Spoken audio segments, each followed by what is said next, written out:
Hello, I'm Violet. Thank you for joining me today. We're gonna get a little clarity, see what messages would be the most helpful. This is a timeless reading. Trust your direct connection to your higher self, to God, to Source, to the universe, because the answer is absolutely always in you. And try to make balanced decisions so we can all help uplift each other in love. Let's start with one tea leaf message and see what the straight out of the gate focus message is. Let's see what God, Source, Holy Spirit, Christ consciousness, our higher selves, angels and energies of love have for the highest, greatest good of all. What is the opening foundational focus message that would be the most helpful? You got an eye. So the well, very appropriate in a tarot oracle mystical energy. You learn how intuitive you actually are reading because you have the energy of psychic messages coming through first.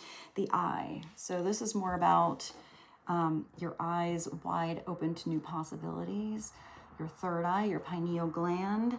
It's telling you have to trust your intuition because your intuition is, I see like a target, or it's absolutely, I don't know why I see a target, but I see an arrow, like I thought of like a curveball.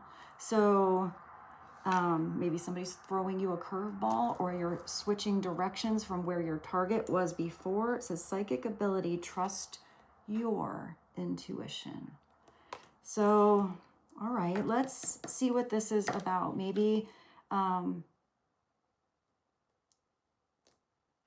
hear like I hear a fool to the eye. I don't know what that means, but I'm thinking of those magic eye things where it's like a bunch of patterns and all of a sudden something pops out and it was there the whole time, but you had to adjust the focus of your eyes.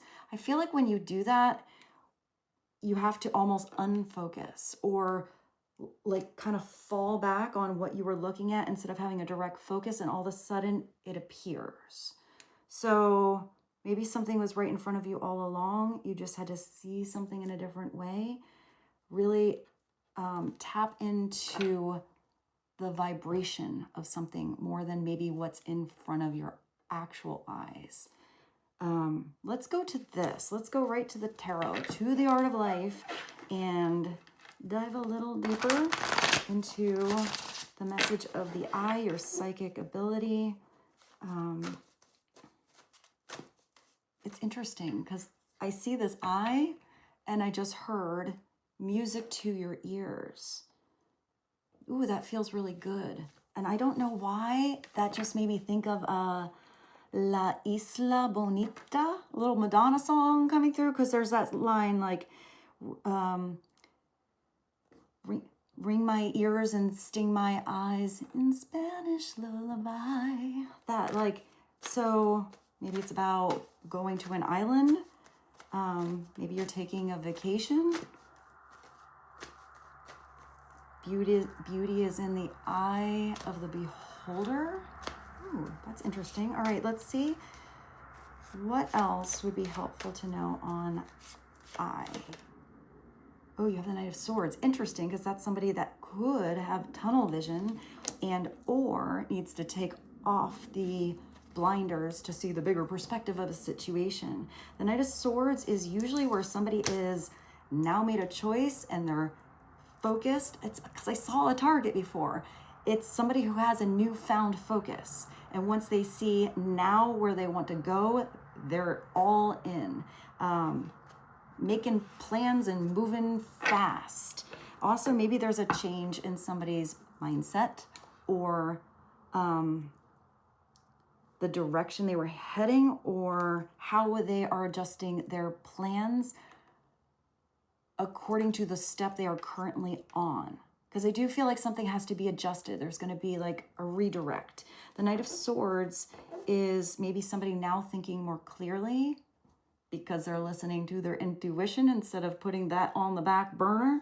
To dare is to lose one's footing momentarily, But not to dare is to lose oneself, to not try at all. You're never gonna know who you could become or how amazeballs something could be. I like that. So let's ask about the Knight of Swords. Usually when a court card comes through, that could be somebody you are getting insight on. That could also be your energy. I feel like somebody's, someone's like gaining some courage. I heard balls, but we're gonna say courage on maybe really thinking outside the box or finally moving. I feel like somebody was stalled before, or somebody went the wrong direction because they didn't listen to their intuition, and now do it again. Is that like a steel? There's a lot of music coming through. I think that's a Steely Dan song. I just went from like Madonna to Steely Dan. Steely Dan is an amazing band. So maybe I would love to see the words right now. So I'll put it down below. I'll put both down below in the description and also the comments. So if you feel like there's something extra for you, feel free to click. I'll try to find versions with lyrics. So let's ask about the Knight of Swords. Why is the Knight of Swords here? Please and thank you. It could also be an air sign, a Libra, because you got the star. Maybe somebody did have to adjust their focus on, I hear a healing matter, or somebody needed time to heal. But this is where something, like now I just see a really big like telescope. So if there's a star out there and you can see that it's kind of twinkling, but now because I kept seeing like blinders or something. So now there's a new, it just was, something was out of focus. You had the right equipment, you know, the star was always there, but you had to give something a little twist for it really to pop into focus. It could also be where if you were only focused on one thing, or somebody was only focused on one of those goals, you're missing a whole spectrum of the stars in the sky. If thou follow thy, these words, if thou follow thy star, thou canst not fail of a glorious heaven. There's something about, like, I see like a glass dome, almost like a snowball, but over the earth. I feel like something is breaking. The sky is the limit. Also, it could be where you are being guided, like that North Star or North Node energy, towards something that feels like it was written in the stars just for you. Like when you're there, when you're having a conversation or with a certain person or doing something, I hear enlightening, or something's lighting up. I feel like you know you're exactly where you're supposed to be. It kind of feels like a destiny energy, but you're having an aha moment like, how did you forget that for so long? This is absolutely something that feels just right. It could also be where something that was just out of reach before is just beyond the horizon. But I do see this like a mountain here. So a mountain usually is an obstacle. Also, the star comes after the tower. So maybe something had to wobble or fall down to be put back together differently. The night sky. Let's get another one. The star is beautiful. Also Aquarius energy. And it's interesting because when I think of Aquarius, they do tend to look at the entire world or a perspective that often nobody else ever saw. So it doesn't have to be that you are an Aquarius or you're connecting to one. It's having that, look at the air signs. So now you have a lot of air signs. The Gemini is the self and the self. You know, should I go that way? Should I go that way? Like different choices within oneself. The Libra energy is self and the other, you know, the partnership, considering the other in decisions. It's that back and forth, like one-on-one kind of energy. Whereas you go a little bit bigger, you know, zoom out a little more, and the Aquarius is now the self and the whole. Like, so sometimes it is having, I just heard invention, or a way of a perspective that actually can help the whole, heal a whole group. Now that could be a small group. It could also be the world, because I keep seeing the world.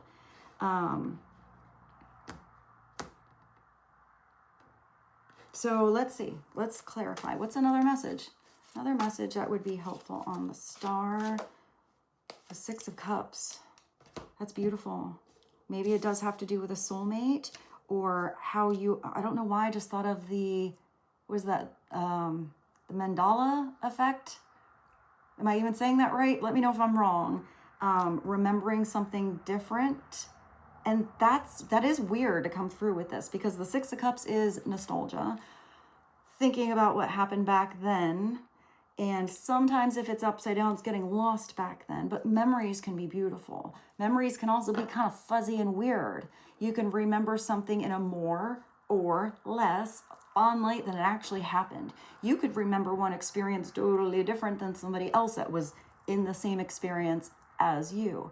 But I am getting that whole energy. So if any of you have had that happen, I actually had a dream. I don't know why this just popped out in my life, or right here, or why in my life I had a dream. But I remember this little segment of a dream where I saw the videotape of Shazam. Is that the movie where people see two totally different actors that actually starred in that movie? And I could just remember having an old VHS tape that had, no, I can't even think of his name. Maybe I'm not supposed to hear it right now. So if you have any experiences where you feel like all of a sudden what you thought you knew from the past, a bunch of people in the world see it differently, I'm really curious if any of you have had that happen, or if you have an old tape that, you know, it's when labels suddenly look different. Like people remember the Monopoly man to have the monocle or not. Now this eye. So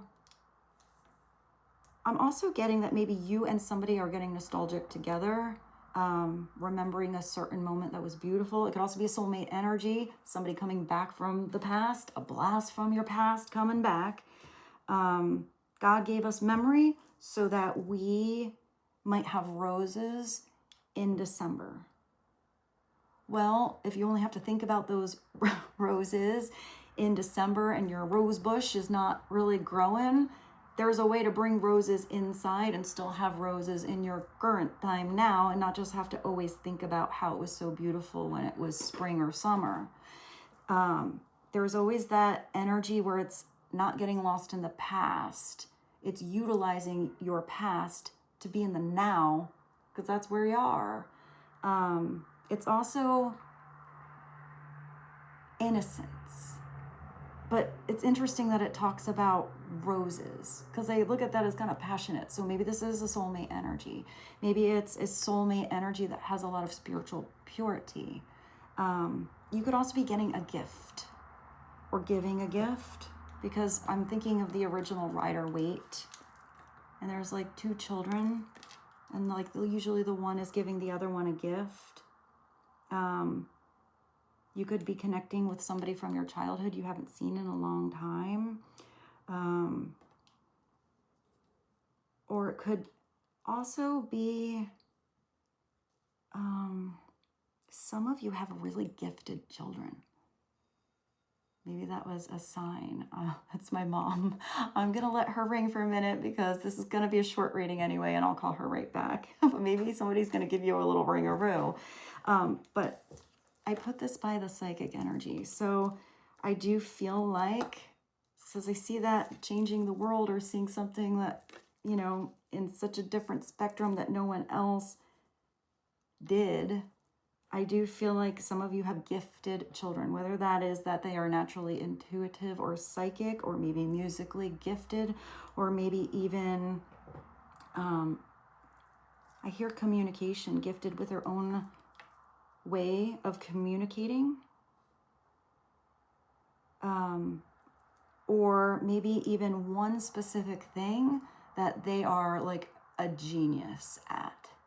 So maybe they don't have that focus on everything else, but there's something in particular that is just like, I hear beyond comprehension, but maybe they comprehend something you can't compute.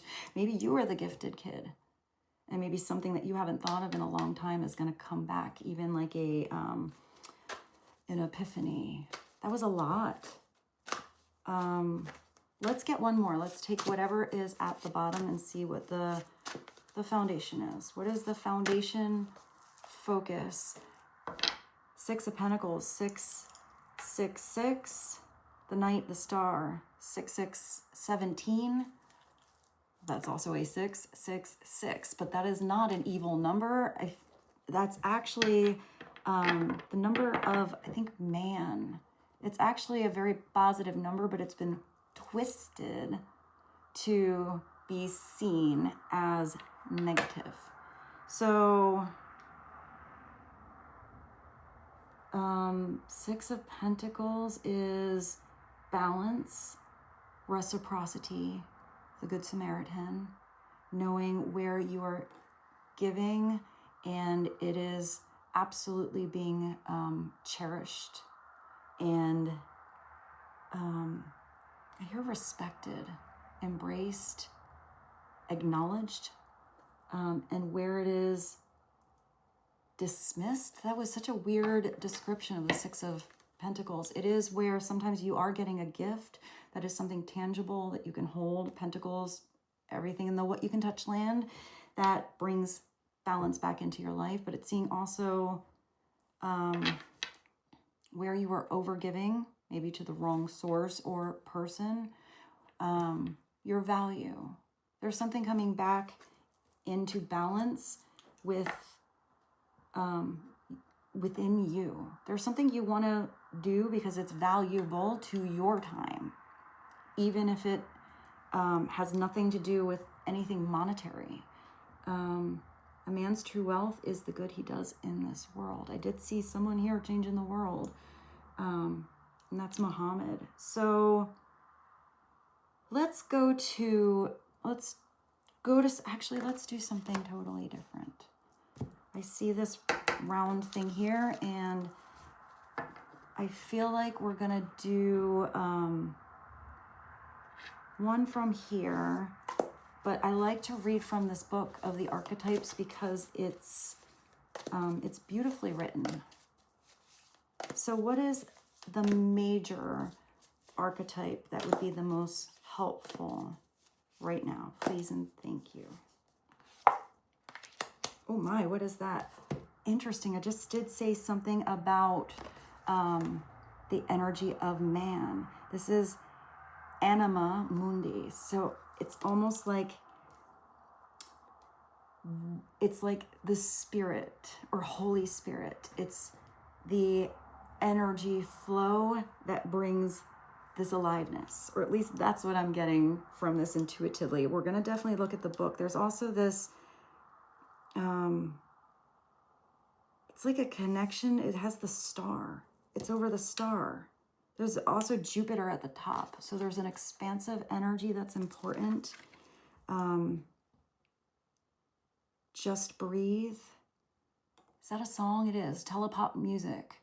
I can actually hear that, like, it's like a little bing bonk, bing bonk.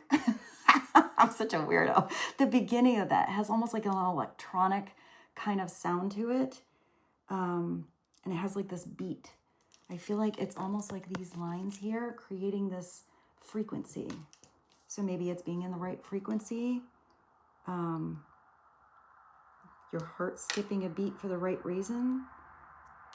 There's another, interesting, there's even another eye there. And it looks like this person is sitting in like meditation. So let me pause you so I can find out where this, it won't, do I even have the book? I do, hold on. Maybe it's not so hard. I feel like this is at the end of the book. I might be able to find these Roman numerals faster than usual. Let's see. Oh, wow, that was fast. Yes, okay. So let's see what this is. Because I feel like there's something that's gonna bring this full circle in this message. Anima Mundi optimizes the principle accept all. That's that Aquarius thing that I was seeing. We are all co-creators, uplifting each other through reciprocal energy to bring wisdom, to bring love, to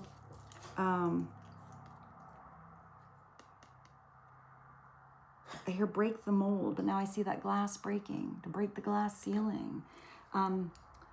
Accept all, reject none. Simply put, it is the living soul. I did see the world of the world in all of its multifaceted, multidimensional layers, banded together by the loving cosmic forces.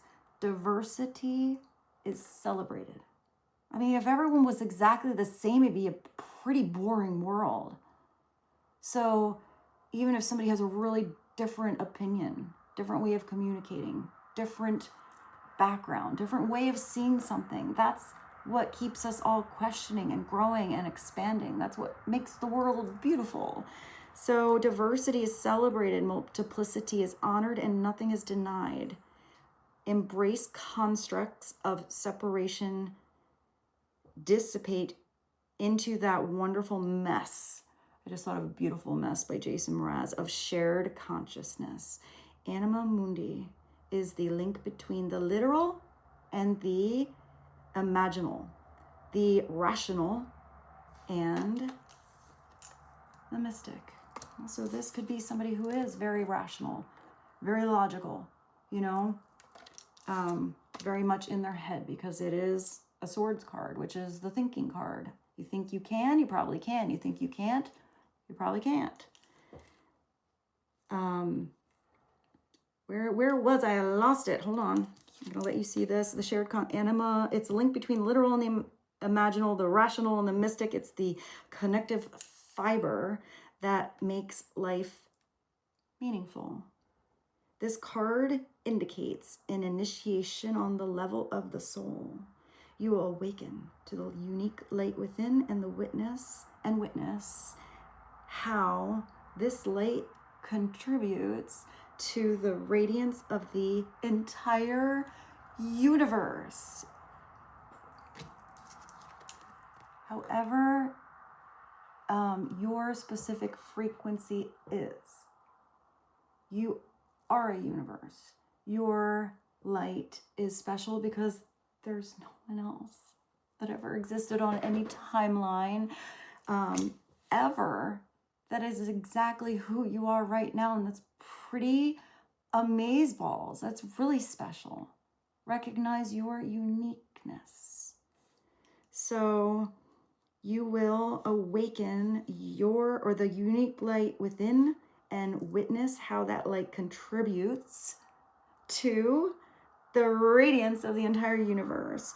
You sense yourself as a critical note in the cosmic orchestra. Destiny is altered as you hear the enchanted melody of all living things. So when it's light, it's tending to the sacred details of life. When it's dark, it's overwhelmed by the bigness of the universe. So many stars out there. What is infinity? I can't even handle it. Can't compute. So go deeper. Alchemal drawings of Anima Mundi, the life and paintings of Hilma of Glint. I hope I got that right. Oh, yeah. The embrace of Anima Mundi is available anytime, anywhere, to anyone, day or night, rich or poor. It's the process of unveiling our resistance to its love. So I do feel like that brought everything full circle, and yet it's pretty big. So let's zoom back in, continue with, oh, I have it, with the universe, and end with one final message because I got a skedaddle. So what is one final message that would be helpful? Please and thank you. I should have left the glasses on. When going through tough times, it's important to remember that nothing up to this point has defeated you. You've overcome challenges before. I did see that mountain. Be kinder to yourself and be thankful for all that you already have. So maybe even over here, you know, this Good Samaritan, perhaps it is being kinder to yourself, seeing how valuable you are, recognizing that if there's a challenge you've gotten up before and you're ready to accept a challenge, you know, that comes on in, because without something a little challenging, how do we grow? You know, so I hope this reading was helpful. I love you so very much, and I look forward to seeing you